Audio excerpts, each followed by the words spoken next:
আমার দিকে রাগী দৃষ্টিতে তাকিয়ে আছে। আমি শুধু চুপচাপ বসে আছি।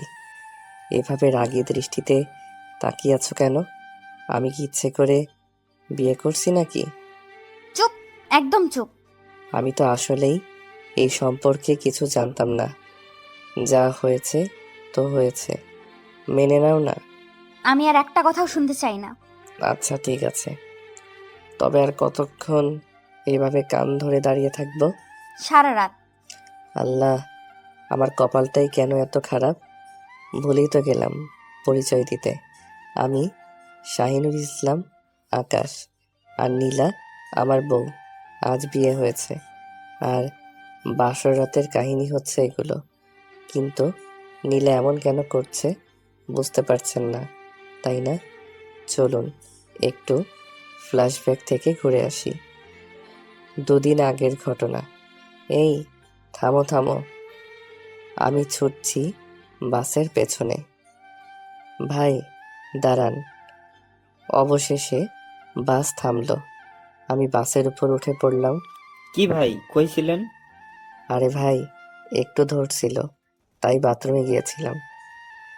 আচ্ছা ঠিক আছে, সিটে যান। টিকিট দেখে সিট খোঁজা শুরু করলাম। B7, B7, হ্যাঁ এটাই B7। মাথা তুলে সিটের দিকে তাকাতেই দেখি একটা মেয়ে আমার সিটে বসে আছে, যেটা জানালার পাশে। মেয়েটা জানালার দিকে তাকিয়েছিল। আমি তাকে ডাক দিতেই ও হ্যালো। এই যে, মেয়েটি আমার দিকে তাকিয়ে তার চুলগুলো কানে গুজে দিল। মেয়েটি ছিল অনেক সুন্দর, ডাইরেক্ট ক্রাশ।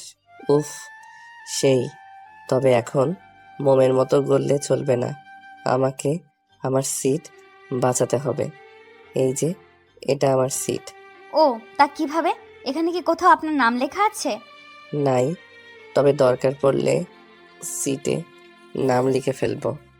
ব্যাগে মার্কার আছে, ওসব ফালতু কথা। দেখুন, আমার কাছে টিকিট আছে, আর তাতে দেওয়া আছে যে এটা আমার সিট। So what? আমি আগে বসে পড়েছি, সো এটা আমার সিট। দেখেন, এটা কিন্তু ঠিক করছেন না আপনি। হয়তো। নইলে আমি কিন্তু নয়তো কি করবেন? কান্না করব। মেয়েটির আগে চেহারা থেকে একটু হেসে দিল। আচ্ছা এখন বসুন, পরে দিচ্ছি। আচ্ছা, আমি সিটে বসে পড়লাম। বাস তার আপন গতিতে ছুটছে।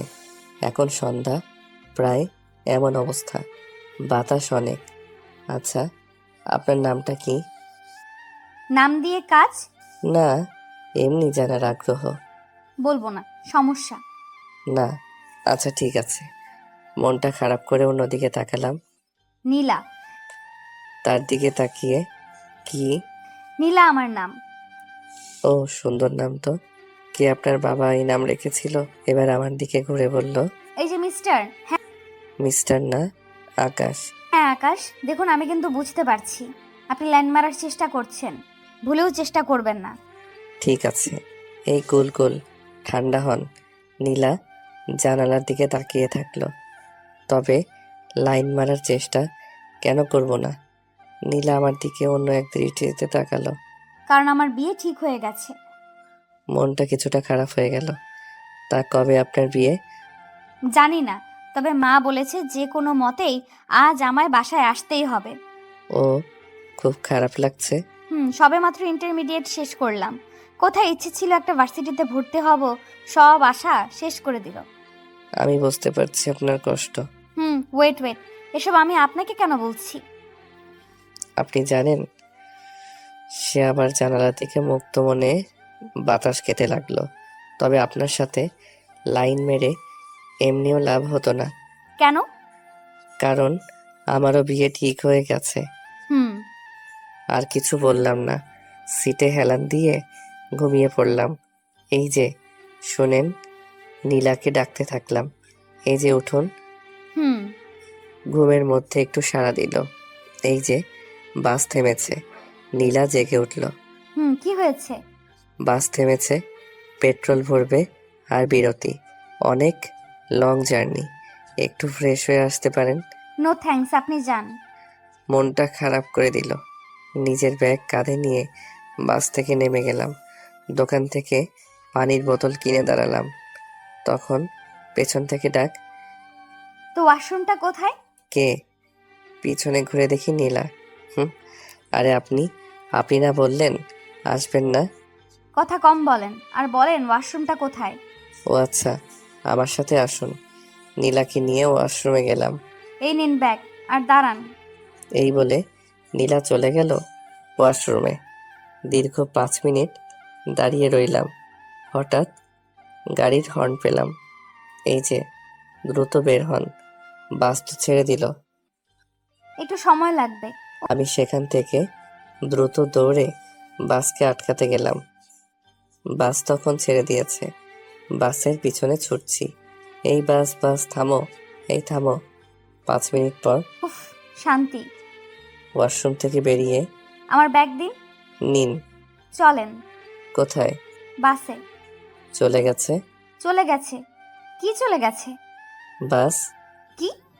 তো কি আপনার সাথে ফুটবল খেলার জন্য দাঁড়িয়ে থাকবে? ওয়াশরুমে কি এতক্ষণ লুডো খেলতেছিলেন নাকি? Shut up. আমি এখন বাসায় যাব কিভাবে? আরে কাঁদেন কেন? আচ্ছা, মুসিবতে পড়লাম তো। Shut up. আমি এখন বাসায় যাব কিভাবে?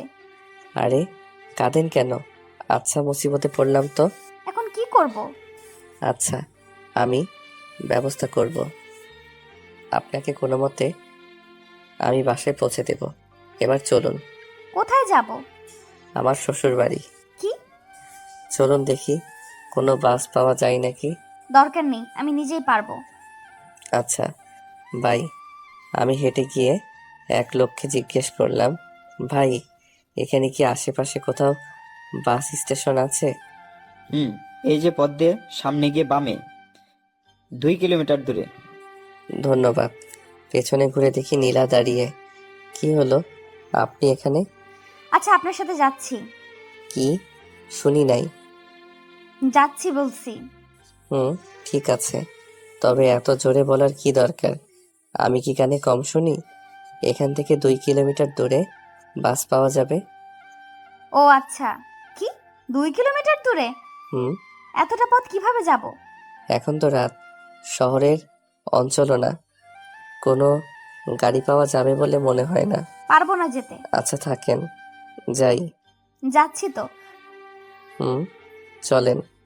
নীলাকে নিয়ে হাঁটা শুরু করি। 10 মিনিট হাঁটার পর, আচ্ছা, আপনি কিসে পড়েন? সবেমাত্র ইন্টারমিডিয়েট পরীক্ষা দিলাম, বললাম না একবার? ইচ্ছে ছিল কোনো এক ভার্সিটিতে ভর্তি হব, আর হলো না। হুম, আপনি সবাইকে আপনার বিয়ের জন্য মানা করতে পারেন। অনেক বললাম, কোনো কাজ হলো? এটা নাকি নানার শেষ ইচ্ছা, যে যাওয়ার আগে যে যাওয়ার আগে আমার বিয়ে দেখে যেতে চায়। হুম, ভাবছি আমারও যে বিয়ে ঠিক হয়েছে, এটা কি বলবো? থাক, এত বলে কি লাভ? তবে যদি আমি আপনাকে বিয়ে করতাম, আপনাকে পড়াশোনা নিয়ে কোনো চিন্তা করতে হতো না। নীলা নীলা আমার দিকে রাগী দৃষ্টিতে তাকায়। আবার ফের শুরু করছেন? যান, আমার সাথে আর কথা বলবেন না। আপনি আপনার রাস্তায়, আমি আমার রাস্তায়। আরে আমি তো জাস্ট এমনি বললাম, এত রাগার কি হলো? আরে কোথায় যাচ্ছ? ওটা তো অন্য পথ, এদিকে যেতে হবে। ও হ্যালো। নীলা অন্যদিকে যেতে শুরু করলো। একবারও পিছনে ফিরল না। আর কি করার, আমি আমার পথে হাঁটতে থাকলাম। 5 মিনিট পর ভাবলাম, না থাক, মেয়েটাকে একা ছাড়া ঠিক হয় নাই। আমার আবার সেই পথে যাওয়া উচিত। এই ভেবে পিছনে ফেরত যাব, তখনই কারো ডাকের আওয়াজ পেলাম। পিছনে ফিরে দেখি নীলা আমার দিকে দৌড়ে আসছে। দৌড়ে এসে আমাকে জড়িয়ে ধরলো। উফ, শেষ পর্যন্ত আপনাকে পেলাম। কি হয়েছে? কয়েকজন ছেলে সম্ভবত আমার পিছনে আসছে খারাপ উদ্দেশ্যে। আমাকে বাঁচান। পেছনে তাকিয়ে দেখি আসলেই কয়েকটা ছেলে দূর থেকে দৌড়ে আসছে। বাঁচার একটাই উপায়, কি? দৌড়। নীলাকে নিয়ে দৌড়াতে শুরু করলাম। অনেক দূর যাওয়ার পর হঠাৎ নীলা পড়ে যায়। আরে কি হলো? আমার পা মনে হ্যাঁ, পা কি? হয় মুচকে গেছে। হাই হাই, কি বলো? এখন বাকিটা পথ যাব কি করে? নীলা আমাকে ধরে ওঠাতে চেষ্টা করে, কিন্তু পারে না। আমি আর হাঁটতে পারছি না। উফ, এখন আমায় কিছু করতে হবে। কি করবে? দেখো, এই কি করছো আশ্চর্য? নীলাকে কোলে তুলে নিই আর তার ব্যাগ কাঁধে নিয়ে হাঁটা শুরু করি। এই নামাও। তোমাকে নামালে আর বাড়ি যাওয়া হবে না, সো চুপচাপ থাকো। হুম। নীলা আমার দিকে এক দৃষ্টিতে তাকিয়েই আছে। এভাবে তাকিও না, প্রেমে পড়ে যাব। পরে কি হবে? আমার কিন্তু অভ্যাস ভালো না, তোমায় পটিয়ে নেব, পরে আমাকে নিয়ে পালাবে বিয়ের জন্য। আসছে পটাতে। আমাকে কেউ কখনো পটাতে পারবে না। আচ্ছা, তাহলে পটানো শুরু করি। হুম, করো দেখি। প্রথমত, আমি তোমার কাছে অন্য সবার থেকে আলাদা। এই যে এতগুলো মানুষ থাকতে তুমি জাস্ট আমায় বিশ্বাস করছো, আমার সাথে একা পথে বেরিয়েছো, আমার সাথে এই রাতে হাঁটছিলা। আমি কিন্তু তোমার কোনো ক্ষতিও করতে পারতাম, কিন্তু তুমি আমাকে বিশ্বাস করছো। এটাই? আরও আছে, আমি তোমাকে কোলে নিলাম, তুমি কিন্তু তেমন কিছুই বললে না। অন্য কেউ হলে তাকে জুতা পেটা করতা। আর সবচেয়ে মজার কথা, তুমি কখন যে আমায় আপনি থেকে তুমি করে ডাকা শুরু করেছো নিজেও জানো না। তাই তো। Something something nothing. Something something. উফ, নাথিং। এবার মুখ বন্ধ করো। খালি পা মচকেছে বলে, নইলে তোমায় পিটিয়ে ল্যাংড়া বানিয়ে দিতাম। হা হা হা। চুপ। দেখলা কিভাবে পটালাম? কচু পটিয়েছো, একটুও পটিনি। আচ্ছা, এই নাও এসে গেছি। নীলাকে নিয়ে একটা চায়ের দোকানে বেঞ্চে বসালাম। নীলা শুধু চারপাশটা দেখছিল, একটা শব্দে তার ঘোর ভাঙে। নীলা তাকিয়ে দেখে আমি চা হাতে নিয়ে দাঁড়িয়ে। চা? থ্যাঙ্কস, লাগবে না। আমি জিজ্ঞেস করিনি খাবে নাকি, নিতে বলছি। জোর করা হচ্ছে? ধরো তাই। আজব তো। একটু আজবই। নীলা চায়ের কাপ নিয়ে চা খেতে শুরু করলো। আজব তো। চারপাশটা অনেকটাই নীরব, ঝিঝি পোকার আওয়াজও শোনা যাচ্ছে। নীলা আর আমি এক বেঞ্চে বসে আছি, বাস আসার অপেক্ষা করছি। আশেপাশে আমাদের আরো কয়েকজনকে দেখতে পেলাম। একটু ঘুমের ঘোর ঘোর লাগছিল, তখনই বাসের হর্ন পেলাম। উঠে পড়লাম, ব্যাগ নিলাম। নীলার দিকে তাকালাম। আমার মনে হয় না তাকে আর কিছু বলতে হবে। আমি বাসে উঠে পড়লাম। অবশ্য নীলা আমার আগেই বাসে উঠে পড়েছিল। নীলার সিট দেখে ভাবছিলাম তার পাশে বসবো কিনা। বসে পড়ো। কি বললে? না শুনলে শোনার প্রয়োজন নেই। নীলার পাশের সিটেই বসে পড়লাম। কিছুক্ষণ পরেই বাস চলতে শুরু করলো। নীলা ফোনে যেন কি করছে। তার ফোনের স্ক্রিনে তাকাতেই দেখলাম একজন ছেলের ছবি ওয়ালপেপারে লাগানো। দেখে কৌতূহল হলো, তাকে জিজ্ঞেস করলাম কে সে। দ্রুত স্ক্রিন অফ করে দেয়। আপনার জানার প্রয়োজন নেই। না, এমনি না বলতে চাইলে প্রয়োজন নেই। বাস চলতে থাকে, জানালা খোলা, তাই পাশ দিয়ে অবিরাম বাতাস যাচ্ছে, ভালোই লাগছিল। পূর্ণিমা রাত। নীলার দিকে তাকালাম। চাঁদের আলোতে নীলার মুখ যেন আরো উজ্জ্বল হয়ে উঠেছে। প্রেমে পড়তে ইচ্ছে করছে, কিন্তু না, নিজেকে শক্ত করলাম। তার বিয়ে হচ্ছে আর আমারও কি লাভ মায়া বাড়িয়ে। ঘুমিয়ে পড়লাম। যখন ঘুম ভাঙল তখন আশপাশে তাকিয়ে বুঝতে পারলাম আমার গন্তব্য আর বেশি দূর নয়। এবার নীলার দিকে তাকালাম, সেও গভীর ঘুমে মগ্ন। কি জানি ভেবে তার একটি ছবি তুলে রেখে দিলাম। প্রস্তুত হচ্ছিলাম ব্যাগ নিয়ে নামবো। ভাবলাম তাকে কি একবার ডাকবো, না থাক। ব্যাগ নিয়ে নেমে পড়লাম বাস থেকে। ভেবেছিলাম আর মনে হয় তার সাথে দেখা হবে না, কিন্তু বিধাতার ইচ্ছে অন্য কিছু ছিল। বাস থেকে নেমেই একটা রিক্সা নিলাম। অনেকদিন পর নিজ গ্রামে এসে ভালোই লাগছিল। 15 মিনিট পর নিজ বাড়ির সামনে এসে নামলাম। রিক্সা থেকে নামলাম, ভাড়াটাও দেবার সুযোগ পেলাম না। যত সবাই আছে আমাকে নেয়ার জন্য এসে পড়েছে, বাড়ির পিচ্চি বাচ্চাও বাকি নেই। বাড়ি পৌঁছাতে সবার হাজার প্রশ্ন আর অনেক কেয়ার। নিজেকে এক মুহূর্তের জন্য সেলিব্রিটি মনে করতে শুরু করলাম। যা ফ্রেশ হয়ে নে। আচ্ছা। আর হ্যাঁ, কাল তোর গায়ে হলুদ, আর এই খামের মধ্যেও সেই মেয়ের ছবি দেখে নিতে পারিস। আচ্ছা ঠিক আছে, এখন তুমি যাও তো মা। দরজা বন্ধ করে শুয়ে পড়লাম। খামের মেয়ের ছবি দেখে কি হবে, নিজের ফোনটা বের করলাম। নীলার তোলা সেই ছবিটা দেখতে থাকলাম। আমি আর এখন কি করব? আমার হৃদয়টা যে আর আমার কাছে নেই। হারিয়ে যেতে ইচ্ছে করে এই মায়াবী চেহারাতে। এমন ভাবতে ভাবতে গভীর ঘুমে মগ্ন। বিয়ের আগে হলুদ পর্ব চলছে, সবাই খুব আনন্দ করছে। কপাল, আনন্দটা আমারই নেই। আগে বিয়ের জন্য লাফাতাম, শালার এখন হয়েও আনন্দ নেই। কেন যে প্রেমে পড়তে গেলাম? এভাবে বিয়ের রাত এসে পড়ে, আমি বর্ষেতে যাই। সব নিয়মের পর কনের আসার পালা।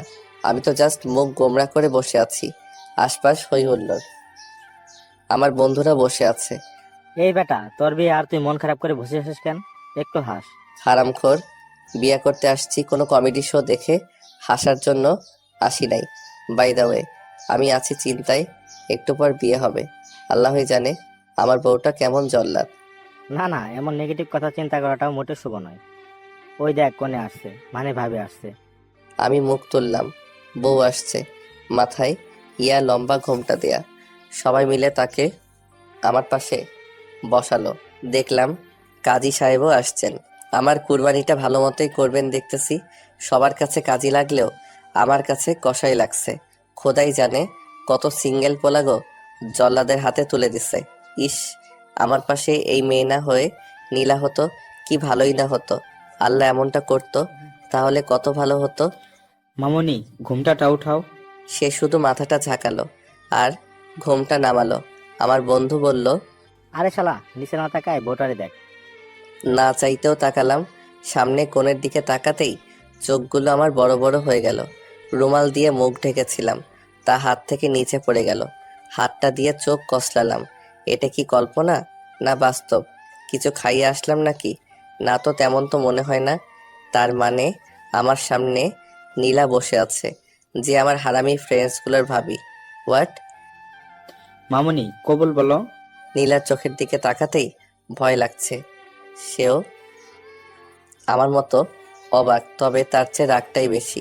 কবুল। সবাই মাশাল্লাহ বলে উঠল। আবার বলো। কবুল। আরেকবার। একবার বললামই তো, কানে কি কম শোনো? এই কথা বলে নীলা নিজেই থাক, বলে ওঠে। কি উল্টাপাল্টা বলে ফেললাম। বিয়ের সব কাজ ঠিক মতো শেষ হলো আর বাসর ঘরে ঢুকলাম।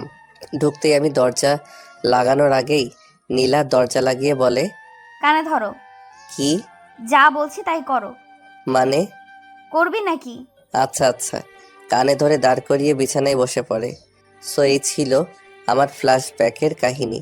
এখন বর্তমানে আসা যাক। দীর্ঘ 15 মিনিট ধরে দাঁড়িয়েই ছিলাম। হঠাৎ নীলা ডাক দিল, এইদিকে আয় আর কান ছাড়।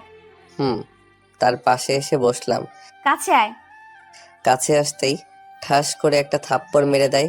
ওই দিন বাসা থেকে এইভাবে চলে গিয়েছিলিস কেন? ঘুমাচ্ছিলে, তাই বিরক্ত করিনি। জানিস বাস থেকে নেমে তোকে কত খুঁজেছি। হুম। তোর এইভাবে চলে যাওয়ায় তোকে একটু একটু করে মিস করতে শুরু করি। না চাইতেও একসময় ভালোবেসে ফেলি। তোকে ভালোবাসি বলে বিয়ের আগে বরের ছবিও দেখলাম না, কিন্তু ভাগ্যের কারণে তুই আমারই বর, কাকতালীয় ভাবে। আমি মাথা চুলকাতে থাকি। তো রেগে আছো কেন?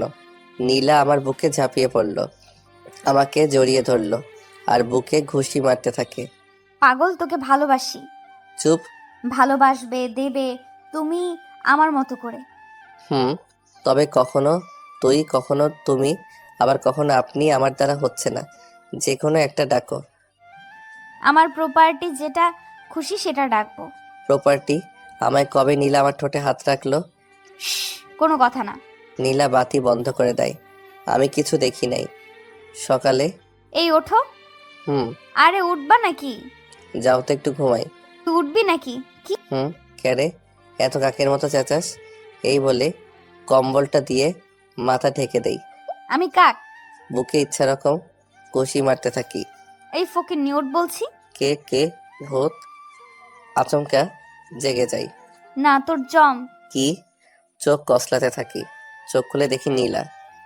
সকালের আলোতে নীলাকে যেন আরো সুন্দর পরীর মতো লাগছে। এই শোনো না। কি? তুমি এত সুন্দর, আরো এত মিষ্টি কেন? ইচ্ছে করে তোমাকে খেয়ে ফেলি। সাত সকালে কি পাগল হলেন নাকি? তুমি থাকো, পরে পরে ঘুমাও, আমি চলে যাচ্ছি। নীলা উঠতে যাচ্ছিল, কিন্তু তার হাত ধরে ফেলি আর টান দেই। আমার বুকের উপর পড়ে গেল নীলা। নীলার চুলগুলো আমার মুখের উপর পড়ে যায়। আমি নীলাকে আরো কাছে টেনে নেই, তার মুখের ঠোঁটের আরো কাছাকাছি আসতে ঠক ঠক। জামাইবাবু আর কতক্ষণ, এবার তো উঠেন। নীলা হুট করে উঠে পড়ল, দরজা খুলতে চলে গেল। ধ্যাত, আর আসার সময় পেল না। রোম্যান্সের 12টা বাজিয়ে দিল। নীলা আমার চেহারা দেখে মুখ চেপে হাসছে। বিয়ের সপ্তাহ পর। স্যার আপনার অর্ডার। ও হ্যাঁ, বল দোস্ত, কি খাবি? আপাতত 2 cup coffee please. 2 cup coffee? Yes sir. তো বল, কি সেই তোর কথা যার জন্য আমাকে এই কফি শপে নিয়ে এসেছিস? বলছি, দেখ তোর বিয়ে হয়ে গেছে, আমারও কিন্তু হয়ে গেছে। তো তোর কি কোথাও ঘুরতে যাওয়ার প্ল্যান আছে? প্ল্যান? না। আমার একটা প্রস্তাব আছে। কি? চল হানিমুনে যাবি। হানিমুন? ছি ছি, তোর সাথে হানিমুনে যাই কিভাবে? মাথা কি তোর ঠিক আছে? হাদারাম, আমার কথা বলেছি নাকি? তাহলে? যে যার বউ। দেখ, হানিমুনে গেলে রোমান্স আর ঘোরা দুটোই হবে। মানে আমরা দুজন হানিমুনে যাব একসাথে আমাদের বউ নিয়ে? হুম। না, আইডিয়াটা খারাপ না, বাট যাবিটা কোথায়? কোথায় আর, কক্সবাজার। কি? কক্সবাজার? কক্সবাজার। আমরা হানিমুনে যাচ্ছি রোববার। সত্যি? নীলা দৌড়ে এসে আমার গালে কিস করে। আমারও ইচ্ছে ছিল আমার জামাইয়ের সাথে কক্সবাজার যাওয়ার। থ্যাংক ইউ বাবু। নীলা সত্যি অনেক খুশি হয়েছে। রবিবার? কই তাড়াতাড়ি, এতক্ষণ লাগে নাকি? আরে আসছি তো। ধ্যাত, রুমেই ঢুকে পড়লাম। কি হলো এত এত এত? নীলাকে দেখে বড় ক্রাশ খেয়ে গেলাম। হা করে তাকিয়ে আছি, মনের মতো সেজেছে।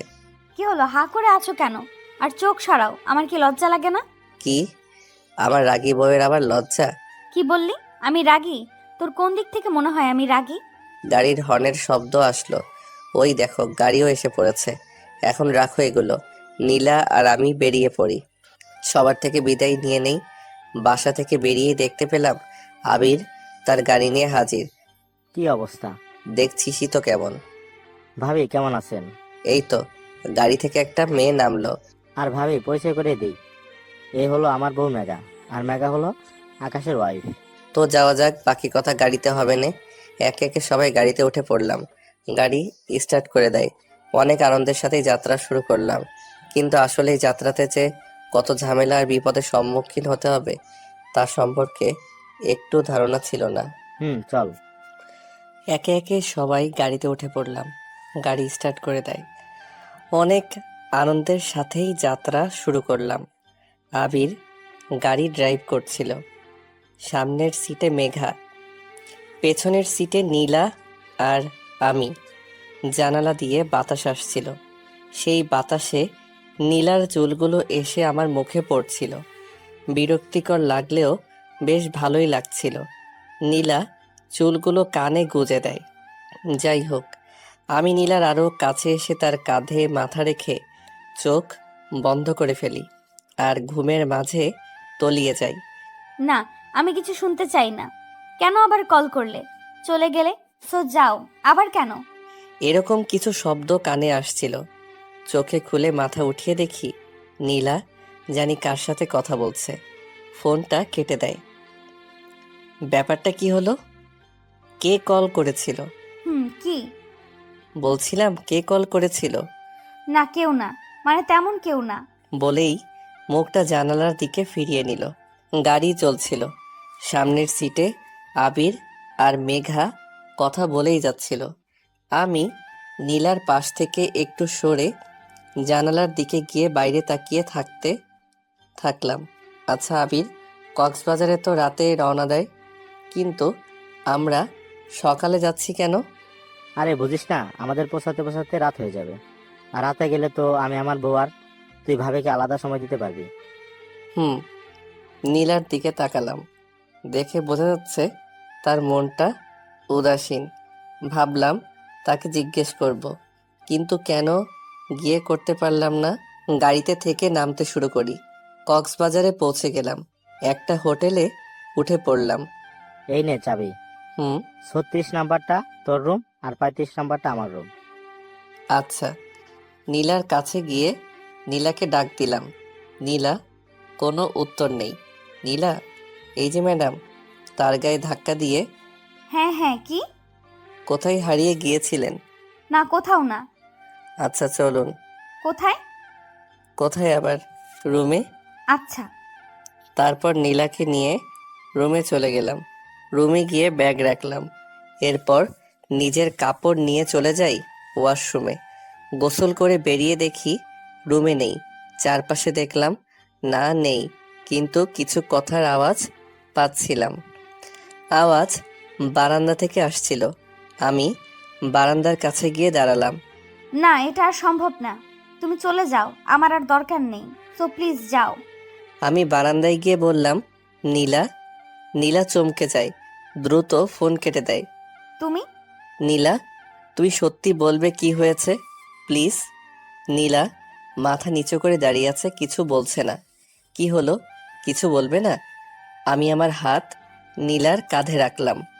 দেখো, আমার এখন একটুও ভালো লাগছে না। আমি তোমাকে সব পরে বলবো। এখন আমাকে প্লিজ একটু একা ছেড়ে দাও। নীলা আমার হাত তার কাঁধ থেকে সরিয়ে বারান্দা থেকে চলে গেল। আমি শুধু সেখানে দাঁড়িয়েই রইলাম। রুমে গিয়ে দেখলাম সে ওয়াশরুমে গিয়েছে। আমি সোফায় গিয়ে বসলাম। সোফায় হেলান দিয়ে ভাবছি নীলার কি হলো, সে এমন কেন করছে, কেই বা তাকে কল করছে। নীলা ওয়াশরুম থেকে এসে দেখে আমি সোফাতেই ঘুমিয়ে পড়েছি। নীলা কিছুক্ষণ আমার দিকে তাকিয়ে থাকলো, পরে বিছানা থেকে একটা কম্বল নিয়ে আমার গায়ে দিয়ে দিল, আর আমার মাথায় একটা ভালোবাসার পরশ এঁকে চলে গেল। সকালের আলো আমার মুখের উপর পড়ল। চোখ খুলে নিজেকে সোফায় পেলাম। আমার উপর একটা কম্বল দেয়া ছিল, কিন্তু আমি যতটুকু জানি আমি এভাবেই শুয়ে পড়েছিলাম। তার মানে উঠে দেখি নীলা বিছানায় ঘুমাচ্ছে। তার ঘুমন্ত মায়াবী চেহারা আমাকে তার দিকে আকর্ষণ করছিল। আমি বারান্দায় চলে গেলাম, কেন জানি এখন খারাপ লাগছে। আমি বারান্দায় চলে গেলাম, কেন জানি খারাপ লাগছে। হঠাৎ দরজায় নক। আমি গিয়ে দরজা খুললাম। কিরে চল, নিচে নাস্তা করে সমুদ্র সৈকতে যাব। তাড়াতাড়ি আয়। হুম, আসছি। আমি গিয়ে নীলাকে ডাক দিলাম। রেডি হয়ে নিচে গেলাম রেস্টুরেন্টে। শোন, এখন খেয়ে কিন্তু যাচ্ছি। হুম। কিরে তোর মনটা কেমন মরা মরা লাগছে? কিছু হয়েছে? আরে তেমন কিছুই না। কিছু না হলেই ভালো। হুম। খাওয়া দাওয়া করে রেডি হয়ে বেরিয়ে পড়ি। সমুদ্র সৈকতের সামনে আমরা সবাই দাঁড়িয়ে আছি। আচ্ছা, আমরা এদিক যাচ্ছি। আচ্ছা, আর তোরা? তুই যা, চিন্তা করিস না, এনজয় কর। তারা চলে গেল। তো কি করবে এখন? চলো আমরাই যাই। আচ্ছা চলো। নীলাকে নিয়ে পানির কাছাকাছি দিয়ে হাঁটছিলাম। যাক, এখন নীলাকে অনেকটা খুশি দেখাচ্ছে, খুব ভালোই লাগছিল। এইদিকে চলো। কেন?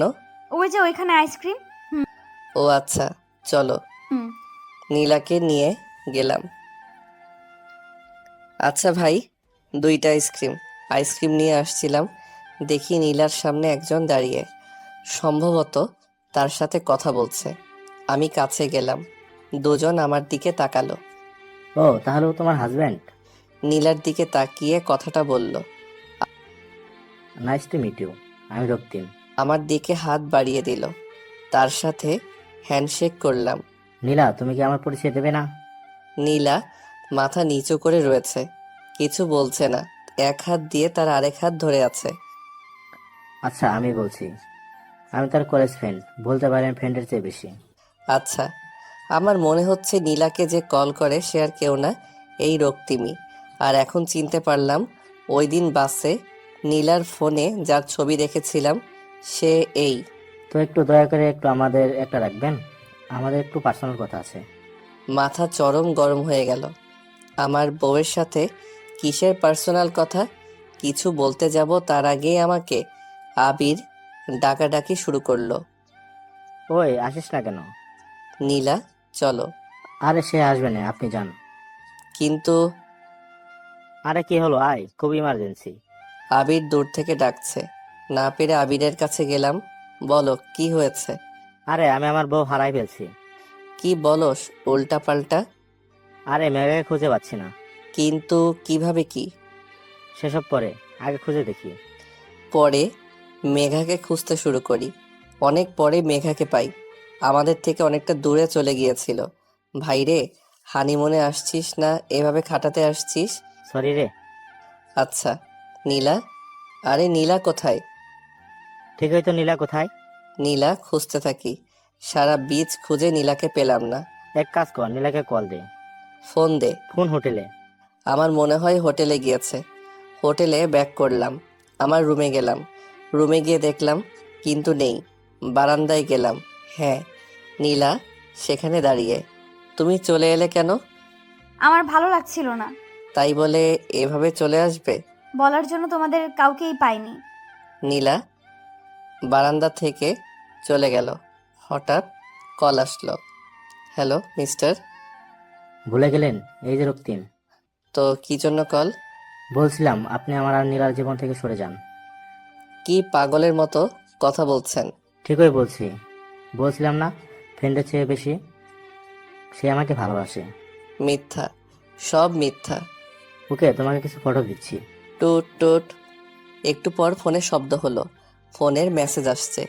চেক করে দেখলাম কিছু ফটো। মাথা প্রচণ্ড গরম হয়ে গেল ফটো দেখে। নীলার আর তার কিছু ছবি, কফি শপ, শপিং মল এবং পার্কে নীলার সাথে তোলা সেলফি। নীলাকে ডাকলাম। হ্যাঁ বলো। নীলাকে ছবিগুলো দেখালাম। নীলা অবাক হয়ে তাকিয়ে আছে। এইগুলো কি? কে এসে? এখন বুঝতে পারছি। কি? আমাকে বোঝানোর সুযোগ দাও। ঠাস, আর দরকার নেই, আমি সব বুঝে গেছি। এই বলে রুম থেকে বেরিয়ে গেলাম। নীলা সেখানে দাঁড়িয়েই কাঁদতে থাকে। হোটেল থেকে বেরিয়ে বাইরে হাঁটতে থাকি। খুব খারাপ লাগছিল। নীলা এটা কি করে করলো? আর আমি বা কিভাবে এই হাত দিয়ে তাকে মারলাম? সব কিছু যেন ওলট পালট হয়ে যাচ্ছে। অনেকক্ষণ ধরে সাগর পাড়ে হাঁটতে থাকি। কিছুক্ষণ পর আবির ফোন করলো। হ্যালো, তুই কই? এই হোটেলের সামনেই। ও, আর নীলা কি তোর সাথে না? না, ও হোটেলের রুমে। কি বলছিস? হোটেলের রুমে তো নীলা নেই, তোর সাথে না? না, তাহলে কোথায়? সেটা জানলে কি কল করতাম? আচ্ছা, আমি আসছি। ব্যাপারটা হলো কি, কোথায় যেতে পারে? দৌড়ে হোটেলে গেলাম। উঠে নিজের রুমে গেলাম। দেখলাম সামনে আবির দাঁড়িয়ে। তুই এসেছিস? হুম। নীলা? তাকে কল করছস? কোনো লাভ নেই। কেন? আবির নীলার ফোন আমার সামনে তুলে ধরলো। ফোন? এটা তো নীলার ফোন। হ্যাঁ, রুমে ছিল। তার মানে ফোন নেয়নি? না, তাহলে কোথায় যেতে পারে? কোথাও যায়নি। মানে নিয়ে যাওয়া হয়েছে। বুঝলাম না। জাস্ট একটু কমন সেন্স ইউজ কর। আর বের হলে জুতা পরে বের হই। আর দরজাটা লাগিয়ে যায়, কিন্তু জুতা এখানেই পরে রয়েছে আর দরজা খোলা ছিল। তার মানে কি বলতে চাইছিস? নীলাকে কিডন্যাপ করা হয়েছে। তাকে অজ্ঞান করে নিয়ে যাওয়া হয়েছে, কারণ জেনে থাকলে চেঁচামেচি করতো। ঠিক বলছিস। আমার মনে হচ্ছে এই কাজ কে করেছে বুঝতে পারছি। আচ্ছা, ফোন নাম্বার ট্র্যাক করব, কিভাবে করা যায়? ট্যাগ? পেয়েছি। রিফাত পারে। ঠিক, দাঁড়া নাম্বারটা দিচ্ছি। আসলে রিফাত আমার ফ্রেন্ড, আর সে এসবে এক্সপার্ট। তাকে রক্তিমের নাম্বারটা দিলাম, যেটা দিয়ে আমাকে কল করেছিল। রিফাতকে কল করে নাম্বারটা ট্র্যাক করে লোকেশনটা নিয়ে নিলাম। মেঘাকে হোটেলে রেখে আমি আর আবির বেরিয়ে পড়লাম। লোকেশনটা অনেকটা পাহাড়ি অঞ্চলের কাছাকাছি। গাড়ি চলছে, মাথায় অনেক চিন্তা। শুধু দোয়া করছি যাতে নীলার কোনো ক্ষতি না হয়। 1 ঘন্টা পর সূর্য প্রায় ডুবো ডুবো। লোকেশনটা ছিল পাহাড়ের গা ঘেঁষে একটা বাড়ি। আমি গাড়ি থেকে নামলাম। হাঁটতে হাঁটতে বাড়ির সামনে আসলাম। শোন, দরজা দিয়ে ঢুকলে মনে হয় না সুবিধা হবে। তো কিভাবে যাব? দেখ কোনো জানালা খোলা বাস নাকি। আমি বাড়িটা ঘুরে জানালা আছে কিনা দেখতে থাকলাম। পাকা একতলা বাড়ি, অনেক আগের মনে হচ্ছে। আবির ডাকতে আবির দৌড়ে ছুটে আসলো। কি পেয়েছিস? দেখ সামনে। আবির সামনে তাকাই। বারান্দার দরজাটা খোলা। আমি আর আবির তাতে ঢুকে পড়লাম। বাড়িটা বেশ বড়ই, অনেকগুলো রুম। আমি নীলাকে খুঁজতে থাকলাম। হঠাৎ একটা চিৎকার শুনলাম। প্লিজ রক্তিম, আমাকে ছেড়ে দাও। তোমাকে আর ছাড়বো না। অনেকভাবে বোঝানোর চেষ্টা করেছি, বুঝোনি। তুমি বুঝতে পারলে না আমার ভালোবাসা। তুমি শুধু আমার, আর আমার না হলে কারো হতে দেবো না। রক্তিম এক পা করে এগোতে থাকে আর নীলা পেছাতে থাকে। না না রক্তিম, রক্তিম প্রায় ঝাঁপিয়ে পড়তে যাবে, নীলার চোখ বন্ধ করে চিৎকার দেয়। হঠাৎ একটা আওয়াজ পায়, তারপর সব নীরব। নীলা ভয়ে চোখ খুলছে না। তারপর চোখ খুলে দেখে রক্তিম নিচে পড়ে আছে। উপরে তাকিয়ে দেখে আমি লাঠি হাতে নিয়ে দাঁড়িয়ে। নীলা যেন স্বস্তির নিঃশ্বাস ফেলল। চোখ দুটো বন্ধ করে সেখানে নিজের দেহ দেয়ালের সাথে হেলিয়ে দেয়। নীলার আমার পাশের সিটে, সামনে আবির ড্রাইভ করছে, আর তার পাশে অজ্ঞান রক্তিম বাধা অবস্থায়। তাকে থানায় প্রমাণ দিয়ে আসা হয়। সবচেয়ে বড় প্রমাণ ছিল হোটেলে সিসিটিভি ক্যামেরায় রক্তিমকে যেতে দেখা যায়। হোটেলের দিকে রওনা দেই থানা থেকে। নীলা আমার বিপরীত দিকে জানালা দিয়ে বাইরে তাকিয়ে। সমুদ্র দেখা যাচ্ছে, অনেক বাতাস, সমুদ্রের পাশ দিয়ে রাস্তা। একটা কথাও বলিনি আমি নীলার সাথে। না বলেছে সে। হোটেলে এসে নীলা নিজের রুমে চলে যায়, আমি আর যাইনি, বাইরে থাকি। আধা ঘন্টা পর আবির কল করে। তুই কই? কফি হাউসে। তুই এখানেই থাক, আমি আসছি। আচ্ছা। 15 মিনিট পর আবির আসলো। বস। হুম। আবির বসলো। বল, কি বলবি? স্যার, আপনার অর্ডার। 2 cup coffee. আচ্ছা। ওয়েটার চলে গেল। শোন, আমি অন্যমনস্ক হয়ে অন্যদিকে তাকিয়েছিলাম। তার কথা শুনে হুঁশ এলো। হ্যাঁ হ্যাঁ, কি? তুই নীলাকে থাপ্পড় মেরেছিস? হুম। অন্যদিকে তাকিয়ে উত্তরটা দিলাম। তোর কি মনে হয় তুই এটা ঠিক করেছিস? আমি জানি না, কিন্তু তখন আমার মাথা অনেক গরম ছিল। তাই বলে মেরে দিবি? ওগুলা দেখলে কার মাথা ঠিক থাকে? একবারে শোনার চেষ্টা করেছিলি সে কি বলতে চেয়েছিল? কিন্তু তুই এসব জানলি কি করে? নীলা বলেছে, সব বলেছে, যা তোর জানা উচিত ছিল। সব না সব না জেনে নীলাকে অবিশ্বাস করলি। মানে সত্যিটা কি? বলছি। নীলা বলেছে, সব বলেছে, যা তোর জানা উচিত ছিল।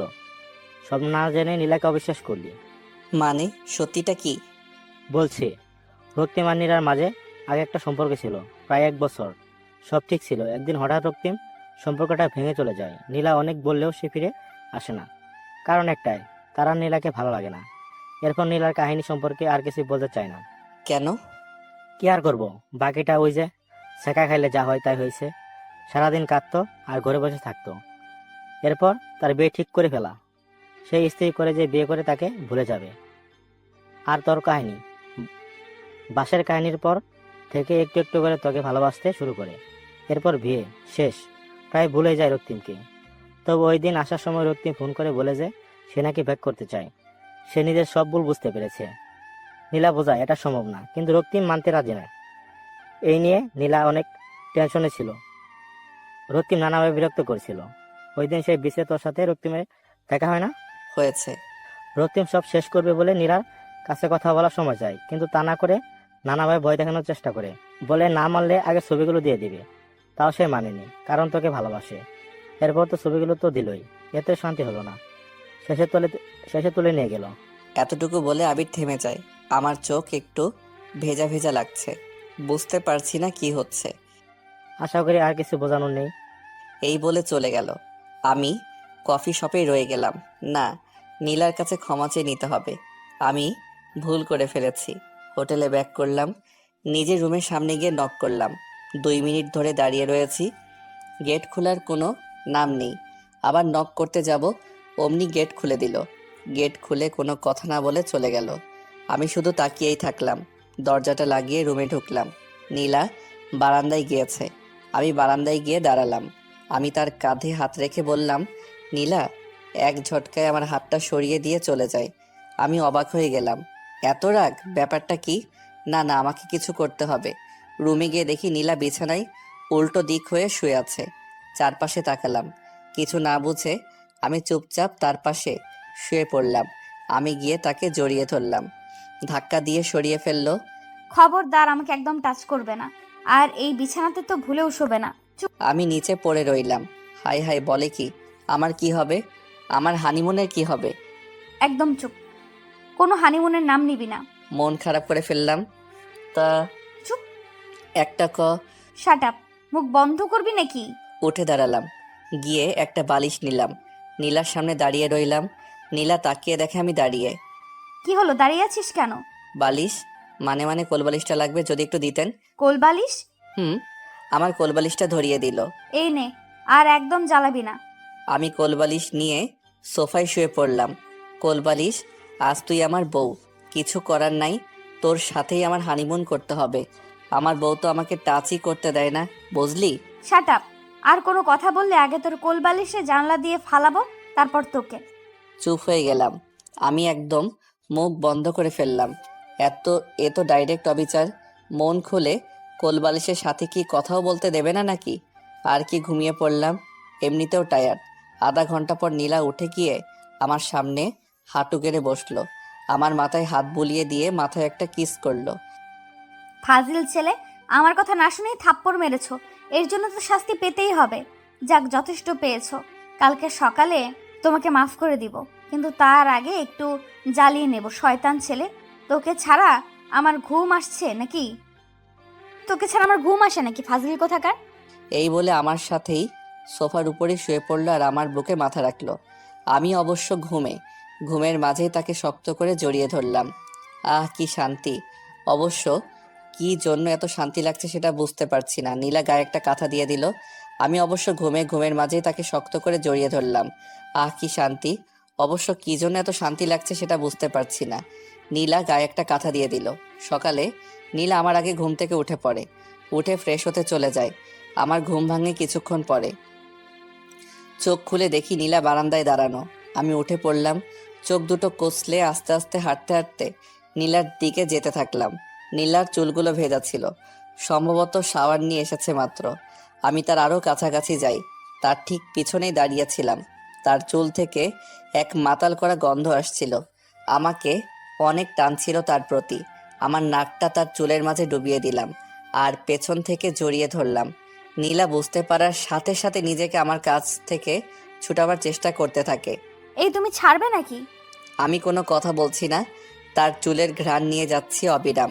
নীলা অনেক চেষ্টা করে, শেষে আমার দিকে ঘুরে দাঁড়ায়, আমার দিকে তাকায় এক রাগী দৃষ্টিতে। তোর কত নীলার ঠোঁটগুলোর সাথে আমার ঠোঁট দুটো মিশিয়ে দিলাম। নীলা তার চোখগুলো বড় বড় করে আমার দিকে তাকিয়ে আছে।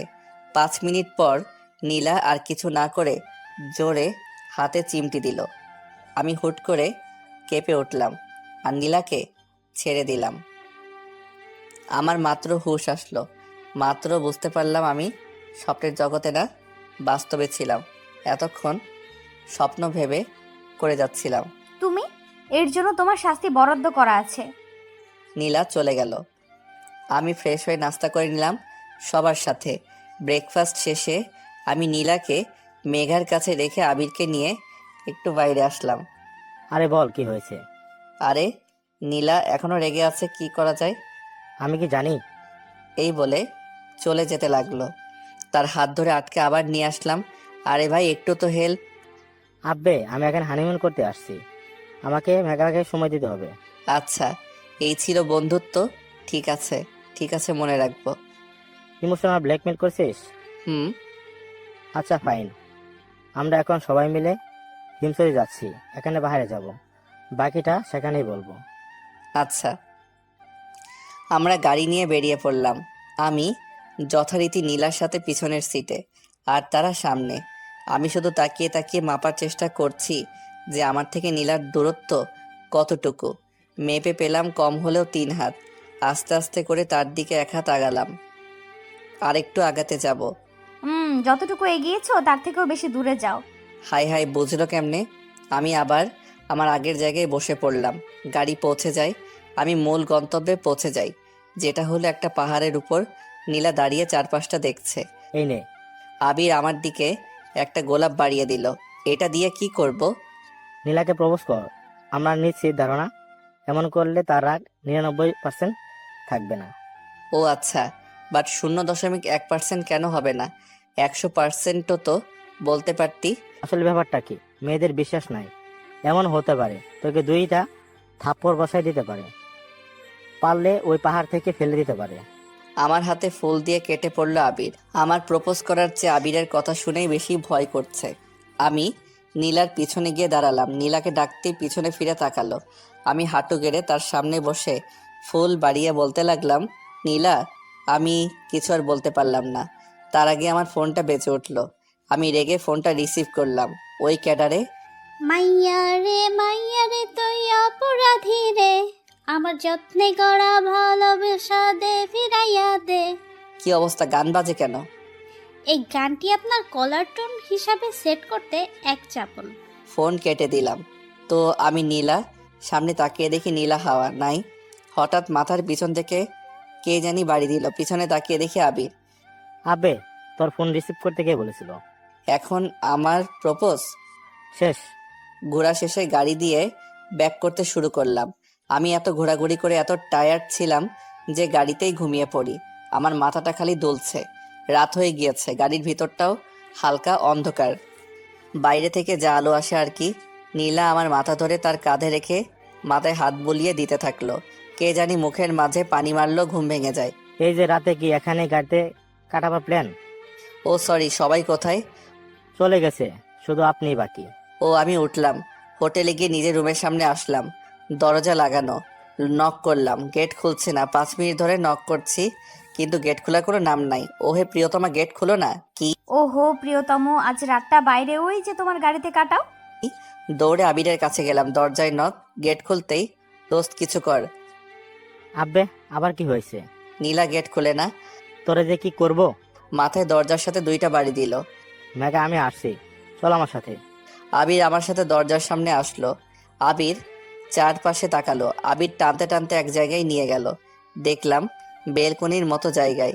আবির আমার দিকে হাসতে হাসতে তাকিয়ে বলল, চল নেমে পড়। নামবো কোথায়?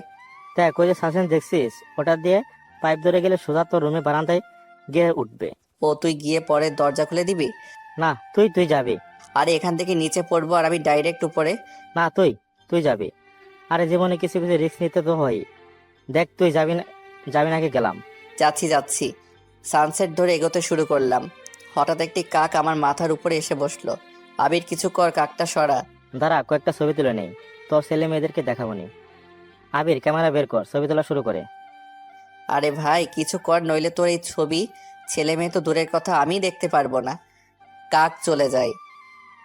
আমি আবার এগোতে শুরু করি। একবার নিচে তাকাই, নিচে রাস্তা। দোস্ত, আমি মরে গেলে আমার কক্সবাজারের ছবিগুলো আপলোড করে দিস। আচ্ছা, তুই যেতে থাক। আল্লাহ আল্লাহ আল্লাহ মুখে জপতে জপতে শেষে বারান্দায় পৌঁছালাম। ভাগ্যিস বারান্দার দরজা খোলা ছিল। রুমে ঢুকে দেখি নীলা বিছানায় শুয়ে আছে আর রুমের দরজা খোলা। আল্লাহ, আমি মাথা ঘুরাই পড়ে যাব। নীলা রুমের দরজা লাগিয়ে দিল। সামনে এসে বলল, কিভাবে আসছিস? বাহ বাহ বাহ, বারান্দার ওই সানসেট দিয়ে। আচ্ছা তাই, দরজা তো খুলেই ছিলাম। আচ্ছা কাছে আয়। আমি কাছে যেতেই ঠাস ঠাস। তোর কত বড় সাহস, তুই কিভাবে জীবনের ঝুঁকি নিয়ে আসলি? আমি তো তোকে টাচ করতে দেই না। এখন আর কোনো কথা বলবো না। নীলা চলে যেতে লাগলো, আমি তার হাত ধরে আটকালাম। এই যে ম্যাডাম। নীলা আমার দিকে তাকালো। আমি তাকে জোরে টান দিয়ে আমার বুকের মাঝে ফেলে দিলাম। নীলা উপরে আমার দিকে তাকাতেই নীলার ঠোঁটে কিস করতে শুরু করলাম। নীলা আগের বারের মতো ছাড়াতে চিমটি দিতে যায়, কিন্তু এবার তার হাত ধরে ফেললাম। তার দুহাত তার পিছনে নিয়ে জোরে ধরে জড়িয়ে রাখলাম তাকে। নীলা এবার আমার কাছে বন্ধী। অনেকক্ষণ পর তাকে ছাড়লাম। ম্যাডাম আর কত অভিনয় করবেন, এই বলে কোলে তুলে নিলাম। মানে কিসের অভিনয়? ওই যে আমাকে জ্বালানোর যে প্ল্যান করেছিলেন। আসলে আমি ঘুমিয়েছিলাম ঠিকই, কিন্তু আপনার ছোঁয়া পেয়ে ঘুম ভেঙে যায়। এরপর যা শোনার শুনে নেই। এরপর সব কিছু তোমার ইচ্ছা মতোই হতে দেই। নীলা অন্যদিকে তাকিয়ে এমন ভাব নিচ্ছে যেন কিছুই জানে না।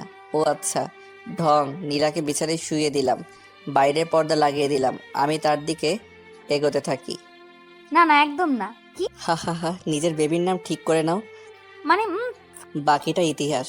সকালে আবির দরজায় নক করে। এ দোস্ত, তোর কি অবস্থা? কি হয়েছে? আরে বেটা, তোর ভাবি আমার উপর রেগে আছে, একটু হেল্প লাগবে। আরে একটু একটু রাগ অভিমান তো থাকবে, সব ঠিক হয়ে যাবে। তারপরে একটু হেল্প আব্বে তুই গেলি? প্লিজ। গেলি নাকি? আবির চলে যায়। সো ম্যাডাম, বেবির নাম কি ঠিক করলে? ফাজিল? কি ফাজিল, এটা কোনো নাম হলো? ও আরে বেবির নাম বলছি নাকি? আমি তোমাকে বলছি। আচ্ছা, চলো ফ্যামিলি প্ল্যানিং স্টার্ট করে দেই। Let's start. আর কি, কাহিনী শেষ ভাগে নিজে এখন বিয়ে করতে পারেন। যান গিয়ে নিজের বউকে বা গার্লফ্রেন্ডকে নিয়ে ফ্যামিলি প্ল্যানিং করুন। নেক্সট গল্প আসতে চলতে ততক্ষণ পাশে থাকুন। এখন আমি আসি, বাই, টাটা।